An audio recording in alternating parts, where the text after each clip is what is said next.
तो आईपीएल में मुकाबला था top of the table team और bottom of the table team के बीच, और जिस तरह से नतीजा और जिस तरह से मैच चला भी लग भी रहा था कि ये टॉप और बॉटम का मुकाबला है। 135 रनों का टारगेट सेट किया था एसआरएच ने दिल्ली के लिए, और दिल्ली वहां बहुत आसानी से पहुंच गया।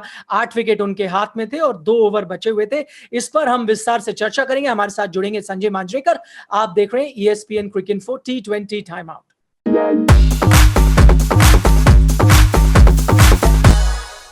तो संजय, सबसे पहला पॉइंट हमारा यह है कि दिल्ली के अफ्रीकी शेर जो 2 फास्ट बॉलर्स थे उन पे हम नजर डाल रहे हैं। दोनों ने यह दिखा दिया, और ये हमने इसके बारे में मैच से पहले बात भी की थी, there is no substitute for genuine pace. जी हाँ, और अगर पेस राइट तरीके से डाली जाए राइट एरिया में, क्योंकि जेन्युइन पेस ऑफ स्टंप के बाहर वाइड इधर उधर डालो आप तो फिर बहुत मार भी पड़ती है इस फॉर्मेट में। एंड वहां पर you have to take a hat off to Nokia, क्योंकि उनके पास रबाडा जैसे स्किल्स नहीं है, स्विंग और उतना बेहतर यॉर्कर ने। रबाडा बहुत गिफ्टेड है, उनका रेंज काफी बड़ा है। नॉकिया थोड़े से लिमिटेड है, तो पेस पे बहुत निर्भर करते हैं। लेकिन सीधा स्टंप में शॉट या बिल्कुल आगे, तो पेस सही दिशा में अगर डाली जाए इस तरह तो फिर एक एडवांटेज होता ही है जरूर। इस बीच आपने पंत की कप्तानी को कैसे देखा? खासतौर पर मैं वो मिडिल ओवर्स देख रहा हूं, 11वां और 13वां ओवर वो नोकिया रबाडा को देते। शायद कोई और कप्तान होता लास्ट तक बचाते उनके 2 ओवर, लेकिन ये जो 2 ओवर दिए उसके बाद जो मिडिल ऑर्डर अगर कमबैक कर सकता था वो नहीं कर पाया। जी, और उसके पीछे ये भी होता है कि बहुत कम कप्तान डेथ ओवर्स में मानता हूं कि 17 के बाद 18, 19, 20 किसी भी बॉलर को 1-2 ओवर से ज्यादा स्पेल नहीं देना चाहते। तो अगर न्यू बॉल से ज्यादा गेंदबाजी नहीं की तो एक बीच में लाते जरूर है। और अभी तक जो हमारा आईपीएल हम देख रहे हैं वहां पर सीम बॉलर ज्यादा विकेट टेकिंग लगे हैं। और आपने देखा कि जो दिल्ली के स्पिनर्स थे, दोनों फिंगर स्पिनर्स थे, तो एक जो जल्दी से थोड़ा सा विकेट लेकर बिल्कुल टीम को खत्म कर दे, ऑपोजिट टीम को, तो उनके पास वो पेस का ही एक उपाय था। हालांकि अक्षर पटेल ने 2 विकेट लिए अच्छे, लेकिन ये एक रणनीति अच्छी थी कि विकेट की तरफ वो ज्यादा फोकस कर रहे थे, इकोनॉमी की तरफ नहीं। अगला पॉइंट हमारा ये है कि हैदराबाद की बैटिंग जो समस्या है वो जारी है। इस पर हम लगातार पहले हाफ में भी चर्चा करते आए थे। इससे पहले मैं उनकी बैटिंग ऑर्डर के बारे में बात करूं, मैं केन विलियमसन से यहां से शुरुआत करना चाहूंगा। बहुत अनयूजुअल चीज देखने को मिली। 3 चांसेस देते हैं वो 5 गेंदों में। अब इन हाइंडसाइड अगर पीछे देखेंगे, स्लो पिच थी, 135 की जगह 45-50 होता मैच बन सकता था। अब वो उस चांस को देखकर उनको कहीं लगेगा कि मैंने ऐसा क्यों किया? देखिए, आज मुझे ऐसा लग रहा था कि वो जिस तरह से आउट है और उनका रिएक्शन जब आउट हुए, तो ऐसा लग रहा था कि चलो ठीक, अच्छा हो गया कि मैं आउट हो गया, क्योंकि मुझसे नहीं हो रहा ये। कभी कभी होता है बल्लेबाजों से, और T20 में केन विलियमसन जैसे प्योर थिंकिंग और प्योर टैलेंट वाले खिलाड़ी, उनको ज्यादा महसूस होता है कि शायद जो नीचे क्रम के जो बल्लेबाज है वो आकर उनका शायद आज दिन हो, तो मैं यहाँ पर रहकर ज्यादा बॉल्स नहीं खेलूंगा। तो उस रट में थोड़ा सा वो फंस गए थे, और अंत में जिस तरह से आउट हुए, ऐसा लग रहा था कि वो चाह रहे थे कि अभी मैं बिल्कुल चांस लेता हूं, और अगर आउट हो गया तो ठीक है, अच्छा है, कोई आके मोमेंटम बढ़ाएगा। लेकिन ये पिच जो स्लो स्लो लग रही थी, थोड़ी सी मुश्किल लग रही थी, ओनली व्हेन सनराइजर हैदराबाद के बल्लेबाज खेल रहे थे तब।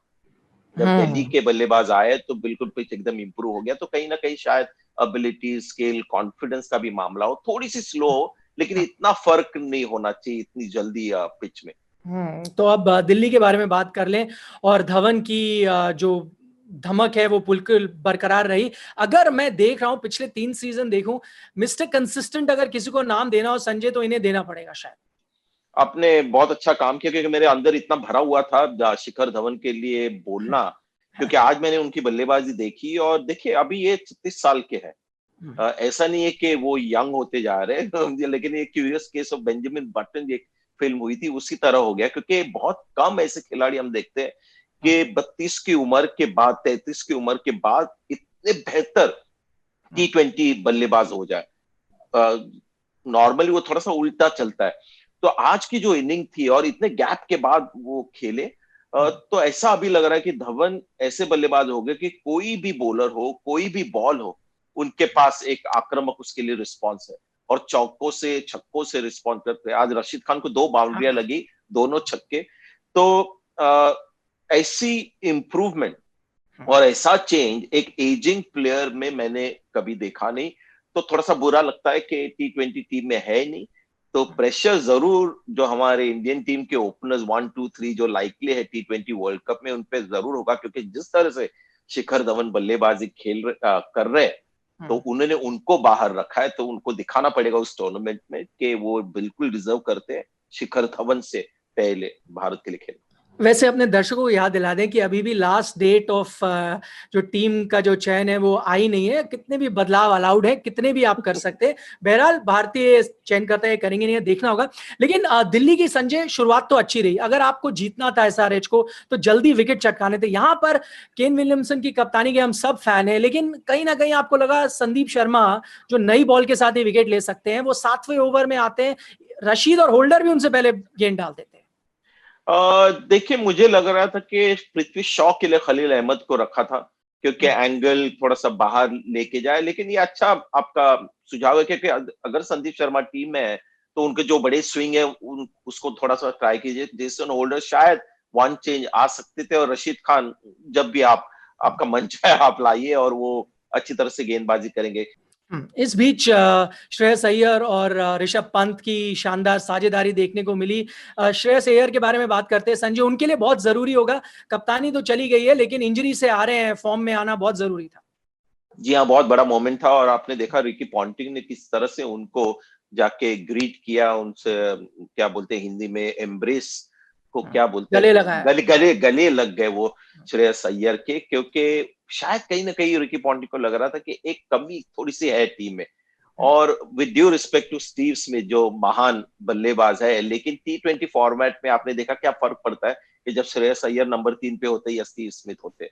तो ये एक जो कमी लग रही थी वो अब बिल्कुल भर गई है। और पंत और श्रेयस अय्यर की जोड़ी थी, थोड़ा पंजाब किंग्स को देखने जैसी उनकी पार्टनरशिप थी। क्योंकि अंत तक ये और एडवांटेज होता है जब आपके पास ऋषभ पंत होते हैं, क्योंकि वो सोचते नहीं कि मैं नॉट आउट रह जाऊं, अभी तो मैच जीतने ही वाले हैं, चलो थोड़ा सा आराम से खेलता हूं। वो चौके छक्के की खोज में ही रहते हैं, और उसमें फिर ये काम इतना आसानी से खत्म हो जाता है। लेकिन श्रेयस अय्यर का फॉर्म देख के बहुत अच्छा लगा।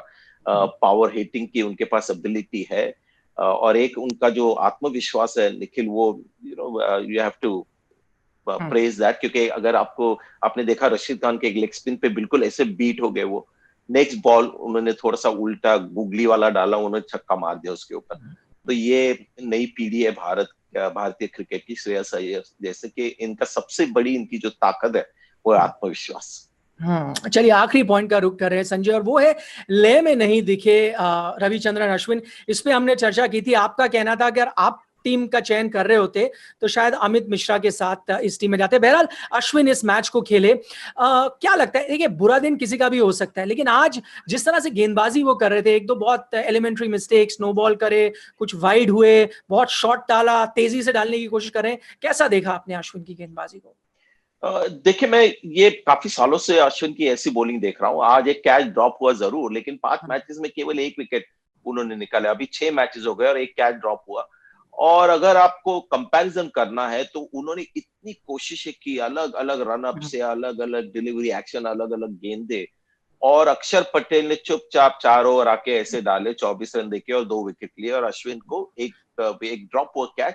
और इकोनॉमी भी उनकी आज इतनी खास नहीं थी। तो कहीं ना कहीं मुझे लगता है कि अश्विन थोड़े एक रॉन्ग दिशा में जा रहे हैं, कि उनको लग रहा है कि मैं इतने सारे वेरिएशंस करूं तो बहुत मुश्किल हो जाएगा मुझे खेलना। लेकिन स्पिनर से व्हाइट बॉल क्रिकेट में उम्मीद होती है कि आप विकेट लो बीच में। तो इस तरह से काफी सालों से गेंदबाजी कर रहे हैं अश्विन, और हाईएस्ट विकेट टेकर में बहुत कम बार उनका नाम आता है। तो जब वो हो जाएगा तो फिर मजा आएगा। तो कहीं ना कहीं मुझे लगता है कि शायद उनको कन्विंस होना पड़ेगा कि मैं बहुत ज्यादा वेरिएशंस कर रहा हूँ, मैं एक ऑफ स्पिनर हूँ, ऑफ स्पिन बीच बीच में करने में कोई हर्ज नहीं है। क्योंकि लेफ्ट आर्म स्पिनर जो होते हैं वो ऑफ स्पिन ही करते हैं ना, सिर्फ लेफ्ट हैंड से करते हैं। तो फिंगर स्पिनर, ठीक है, गेंद दूसरी तरफ जाती है, लेकिन हाँ जो उंगलियों का इस्तेमाल बिल्कुल वैसा ही होता है। संजय बहुत बहुत शुक्रिया हमारे साथ चर्चा करने के लिए। और हालांकि ये जो सीजन है इसका फर्स्ट हाफ और सेकंड हाफ के बीच में 4-4.5 महीने का गैप था, लेकिन आज का मैच देख के लग रहा है कुछ खास नहीं बदला है। दिल्ली उसी फॉर्म में नजर आ रही है और एसआरएच भी उसी फॉर्म में नजर आ रही है। आप देख रहे थे ESPN क्रिक इन्फो T20 टाइम आउट।